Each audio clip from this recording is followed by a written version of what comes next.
Tulo ka mga pulis nga nakadestino sa Lanao del Norte ang patay human na aksidente ang ilang gisakyang motorsiklo sa tubod Lanao del Norte. Ang detalye sa report ni James Paulo Yap.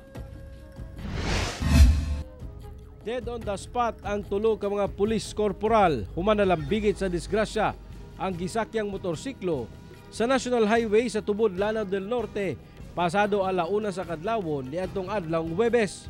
Sumala sa investigasyon sa kapulisan nga sakay ang tulo ka pulis sa usa ka motorsiklo ug paingon unta kini sa Iligan City. Diyang misugat kini sa katagbo nga truck nga paingon sa bunta sa Pagadian City. Nagsugat sila diba? Kay tungod pod ang maong area, lisod ang dalan, paliko siya nga paluksong. Okay, so possibly nag-overshoot sila, ma'am. Nag-overshoot.